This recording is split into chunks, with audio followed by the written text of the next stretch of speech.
Hello students, welcome back to a channel. Students, last lecture में हमने exercise 4.3 complete कर ली थी। आज हम एक्सरसाइज 4.4 क्वेश्चन नंबर 1 से स्टार्ट करने वाले हैं। तो एक्सरसाइज 4.4 छोटी सी एक्सरसाइज है, दो ही क्वेश्चंस एंड दोनों एक ही टॉपिक से हैं।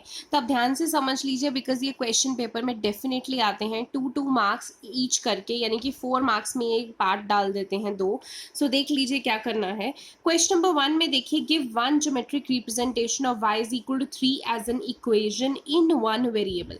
तो आपको एक ज्योमेट्रिक रिप्रेजेंटेशन बतानी है इन वन वेरिएबल और इन टू वेरिएबल। देखिए, जब भी एक वेरिएबल की बात आ रही है मतलब वो नंबर लाइन की बात कर रहे हैं, एंड जब भी टू वेरिएबल की बात आ रही है तो वो कार्टेशियन प्लेन की बात कर रहे हैं। तो सबसे पहले हम वन वेरिएबल में देखते हैं। आपके पास इक्वेशन क्या है, y इज इक्वल टू 3। तो वन वेरिएबल में जब भी रिप्रेजेंट करना है, हमने नंबर लाइन बनाई तो नंबर लाइन में आपको पता है 0, इधर नेगेटिव और इधर पॉजिटिव। तो y इज इक्वल टू 3 मतलब 0 1 2 3। तो y की वैल्यू 3 है तो 3 ये रही, तो आपने सीधा सर्कल करके y इज इक्वल टू 3 लिख देना है। हो गया वन वेरिएबल, क्योंकि एक ही वेरिएबल है, नंबर लाइन पे रिप्रेजेंट करना, सीधा वो डाल के सर्कल कर दिया जो भी वैल्यू है। ठीक है, तो first part very very simple. Second आपको बोला है इन टू वेरिएबल। तो टू वेरिएबल में करना है तो देखो कार्टेशियन प्लेन होता है, तो मैंने आपको रफ में ड्रॉ करके देखा है। सबसे पहले आप इस इक्वेशन को ना लीनियर इक्वेशन की फॉर्म में लिख लो। तो आपके पास जैसे x भी होता है लीनियर इक्वेशन में, y भी होता है और कांस्टेंट भी। यहाँ पे क्या है, y है और कांस्टेंट है, x नहीं है। तो मैं ऐसे लिख सकती हूँ, जब x नहीं है तो 0 इंटू एक्स लिख सकती हूँ। वैसे भी 0 इंटू एक्स 0 बनने वाला है, जस्ट लिखना है मेरे को लीनियर इक्वेशन की फॉर्म में। तो 0 into x plus y is equal to 3, तो वैसे भी ये y इज इक्वल टू 3 बनने वाला है, राइट। तो आपने क्या करना है, कार्टेशियन प्लेन बनाना है। ये एक्स एक्सिस y मैंने थोड़ा रफ ड्रॉ किया है, आप इसको प्रॉपरली ड्रॉ करेंगे। ये आपकी एक्स एक्सिस हैं, ये एक्स डैश एक्सिस हैं, ये y एक्सिस हैं, ये y डैश एक्सिस हैं। थोड़े रफली मैंने ड्रॉ किया है। ये आपका ओरिजिन है 0,0। अब आपने वैल्यूज निकालनी है। देखो, अगर मैं यहाँ पे x की जगह, वैसे ही जैसे आप लाइन ड्रॉ करते हो ना, x को कुछ पुट करते हो y निकलता है, तो वैसे ही आपने ड्रॉ करना। अगर मैं x की वैल्यू यहाँ पे 1 डालती हूँ तो 0 इंटू 1 तो 0 ही बनने वाला है। y की वैल्यू क्या आएगी, 3। अगर मैं x की वैल्यू 2 डालती हूँ यहाँ पे तो 0 इंटू 2 0, y की वैल्यू फिर से 3। अगर मैं x की वैल्यू 3 डालती हूँ यहाँ पे, 0 into 3 0 plus y is equal to 3, यानी कि y की वैल्यू फिर से 3। तो मैं x की वैल्यू कुछ भी डालती जाऊँ, y की वैल्यू 3 ही आने वाली है। तो वही ऐसे प्लॉट किया। देखो, x की वैल्यू 1 डाली, ये रहा y3, तो भी ये आएगा। x की वैल्यू 2 डाली, ये रहा y3, तो भी यहाँ पॉइंट आएगा। x की वैल्यू 3 डाली, ये रहा y3, तो ये पॉइंट आएगा। आगे कुछ भी डालती जाऊँ या नेगेटिव में भी डालती जाऊँ, ये स्ट्रेट लाइन ही बनने वाली है। तो हम यहाँ पे स्ट्रेट लाइन बना देंगे, तो y इज इक्वल टू 3 लिख देंगे, क्योंकि यही हमारी इक्वेशन है और ये टू वेरिएबल्स में रिप्रेजेंट हो गई, x में और y के टर्म्स में। ठीक है, आई होप आपको समझ में आया हो। क्वेश्चन नंबर 2 देखते हैं। Give the geometric representation of 2x plus 9 is equal to 0 as an equation in one variable। अब वन वेरिएबल है मतलब नंबर लाइन बनाना है। पहले हम वैल्यू तो निकाल दें। यहाँ पे 2x plus 9 is equal to 0 बोला है, तो 2x 9 उधर जाके -9 हो जाएगा।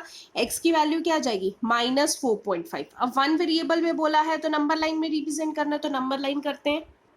देखो, नंबर लाइन में रिप्रेजेंट करेंगे तो हम ऐसे नंबर लाइन बना लेंगे। ये 0 हैं, कुछ पॉजिटिव साइड्स हैं, कुछ नेगेटिव साइड है।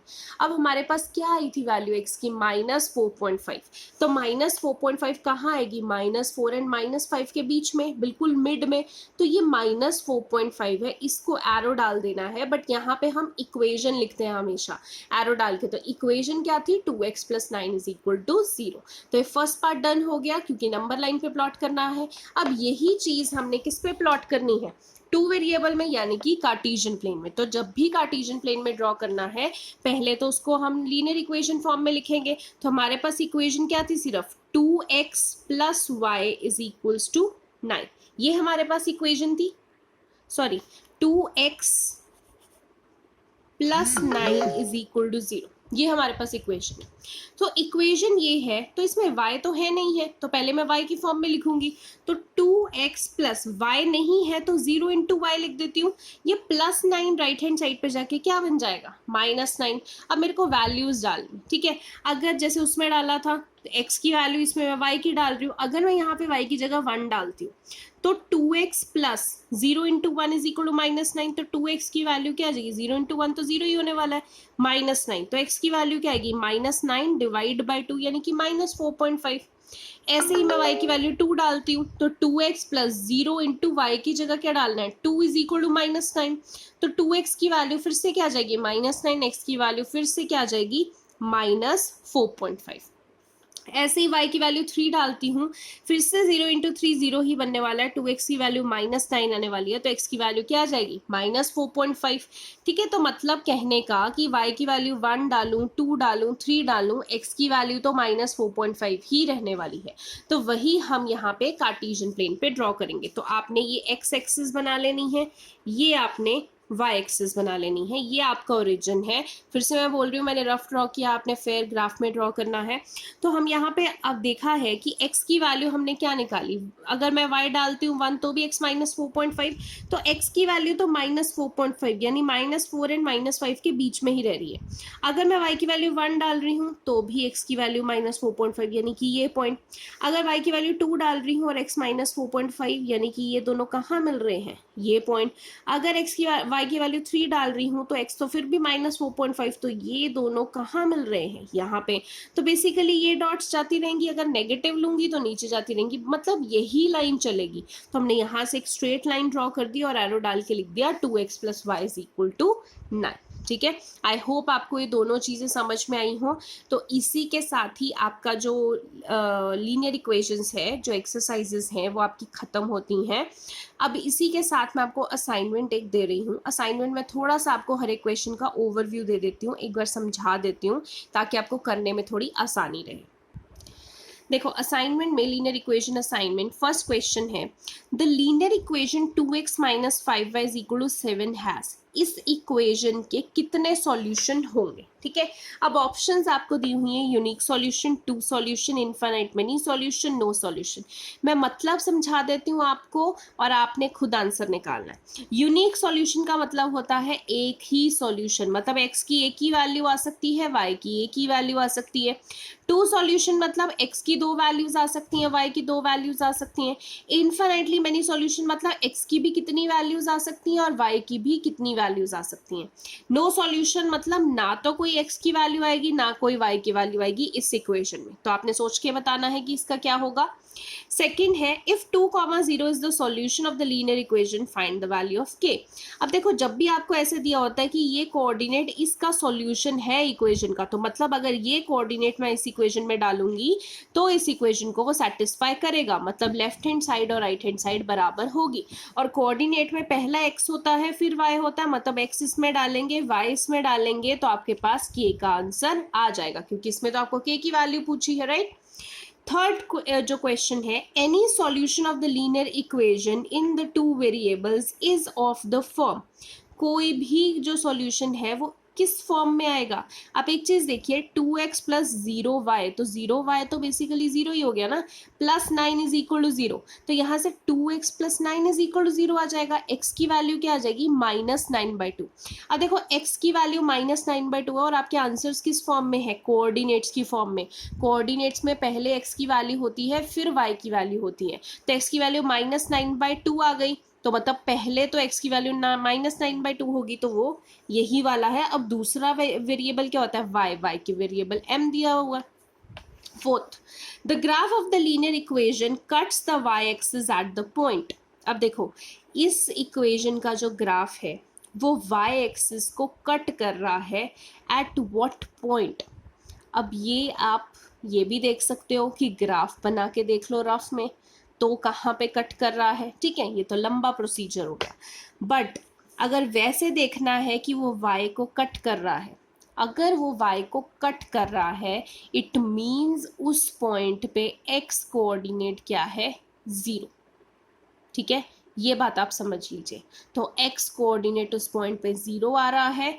0 अब x कोऑर्डिनेट किस में है, इसमें है और उसमें है। अब दोनों में से आंसर कौन सा होगा वो आप पता कर सकते हैं इस x की वैल्यू 0 डाल के, क्योंकि y पे कट कर रहा है तो x तो 0 है, यहाँ पे x की वैल्यू 0 डाल लीजिए, y निकल आएगा, तो आपके पास x 0 और y कोऑर्डिनेट आ जाएगा, तो इसमें से टिक कर दीजिए। Fifth question, any point on the x axis is of the form. देखो कोई भी पॉइंट अगर x एक्सिस पे है इट मीन्स उसका y कोऑर्डिनेट 0 है, तो आप इस ऑप्शंस में से चेक कर लो कि किसका है। Six question, any point on the line y is equal to x is of the form. किस फॉर्म में होगी y is equal to x? देखो जब दिया ही हुआ है कि y और x बराबर हैं तो देख लो किस में बराबर है। Seventh question, x is equal to 5 y is equal to 2 is the solution of the linear equation. आपको इतनी सारी इक्वेशन दे रखी हैं और आपको बताना है x और x5 y2 किसका सॉल्यूशन है। तो देखो x5 y2 अगर आप किसी भी इक्वेशन में पुट करके देखेंगे तो आपकी LHS और RHS बराबर आनी चाहिए। जिस इक्वेशन में भी x5 और y2 करके LHS और RHS बराबर आ रही है तो वो उसी का सॉल्यूशन है, ठीक है। Eighth, the point 0,3 lies on the graph of the linear equation this, yes or no? 0,3, x की वैल्यू 0 y की वैल्यू 3 क्या इस पे लाई करती है? मतलब अगर आप x 0 और y 3 यहाँ पे डालेंगे, अगर लेफ्ट हैंड साइड का आंसर 12 आ रहा है तो इट मीन्स वो लाई करती है, otherwise no. Ninth question, determine the point on the graph of the linear equation whose ordinate is 1 by 2 times its abscissa। Very important question।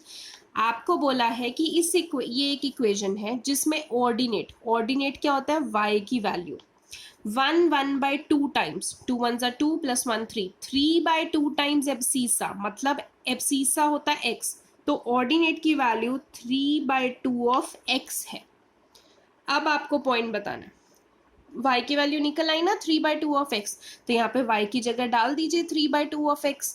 क्या आ जाएगा आपके पास सॉल्व करके? x की वैल्यू x आ गया, अब y निकालना है तो यहाँ पे x की वैल्यू डाल के y पॉइंट भी निकल आएगा। तो जब x और y निकल गया है तो पॉइंट तो निकाल ही सकते हो ना, ब्रैकेट में डाल के x, y की वैल्यू डाल दो, simple point. 10th question, draw the graph of the linear equation whose solutions are represented by the points having sum of the coordinate as 10। अब जिसके सॉल्यूशन कैसे है, किस लाइन का ग्राफ ड्रॉ करना है जिसमें कोऑर्डिनेट का सम 10 है। कोऑर्डिनेट्स क्या होते हैं? x और y होते हैं ना, तो कहना चाह रहे हैं कि x + y 10 है, ये आपकी लीनियर इक्वेशन बन गई। यही बोला ना, कोऑर्डिनेट्स का सम 10 है तो x + y का सम 10 है, तो लीनियर इक्वेशन बन गई। इसका ग्राफ ड्रॉ कर देना है। ग्राफ ड्रॉ करना अभी तक आपको आ गया होगा। आपने x की वैल्यूज निकालनी है तो y निकल जाएगा, कुछ भी सपोज कर लीजिए, 3 वैल्यूज निकालिए, ग्राफ ड्रॉ कर दीजिए। क्वेश्चन नंबर 14 में आपको बोला 11 में बोला है, if the point 3,4 lies on the graph find a। अगर 3,4 ये इस लाइन पे लाई कर रहा है, मतलब x की वैल्यू 3 डालनी है, y की वैल्यू 4 डालनी है, आपने a निकाल देना है। Find the solution of the linear equation this which represents a point on x axis and on y axis. अब देखो सॉल्यूशन निकालना है इस इक्वेशन का, अगर पॉइंट x एक्सिस पे है तो पहले पार्ट में आपने क्या लिखना है, अगर वो x एक्सिस पे है तो y कोऑर्डिनेट क्या होगा? 0, तो इस इक्वेशन में y की वैल्यू 0 डाल दो, x निकल आएगा, कोऑर्डिनेट्स लिख दो। अगर वो y एक्सिस पे है तो x कोऑर्डिनेट क्या हो जाएगा? 0, तो इस इक्वेशन में x की जगह 0 डाल दो, y निकल आएगा और कोऑर्डिनेट x, y लिख देना, right. 13th question, draw the graph of the equation. आपने इस इक्वेशन का ग्राफ ड्रॉ करना है, आपको आता है 3 पॉइंट्स निकाल के प्लॉट कर देने हैं। पूछा क्या है, at what point graph cuts x and y axis. आप जब ग्राफ बनाते हो तो आप कार्टेशियन प्लेन बनाते हो, अगर ऐसे लाइन बनती है तो ये x एक्सिस पे इस पॉइंट पे कट कर रहा है तो इसके कोऑर्डिनेट बताने हैं, y एक्सिस पे इस पॉइंट पे कट कर रहा है तो इसके कोऑर्डिनेट बताने, ठीक है। एक और चीज, आप ग्राफ ड्रॉ करते हो तो मैंने बच्चों का देखा है कि वो ग्राफ अगर आपने ड्रॉ किया, मान लो 3 पॉइंट्स आए, वो 3 यहीं आए तो वो लाइन ऐसे ही छोड़ दी, ठीक है। कभी भी ऐसे नहीं छोड़ना लाइन, हमेशा दोनों एक्सिस को कट करके छोड़ो। यहाँ तक आपके 3 पॉइंट्स आए, कोई बात नहीं, इसको आगे तक एक्सटेंड करो ताकि वो दोनों एक्सिस को कट करे। एरोज डालो, इक्वेशन का नाम लिखो जो भी इक्वेशन है, ठीक है। दोनों एक्सिस को कट करके लंबी लाइन बनानी है, कभी भी बीच में आधी सी नहीं छोड़नी है, कभी ऐसे टेढ़ी ऐसी सी नहीं छोड़नी है, लंबी दोनों एक्सिस को कट करनी चाहिए, ठीक है। So this is your assignment. मैंने हर क्वेश्चन को आपको ओवरव्यू समझा दिया है, इसको सॉल्व करना है आपने। इस असाइनमेंट में जो भी डाउट्स होंगे आपने मुझे कन्वे करने हैं। I will clear in the next lecture. Thank you so much.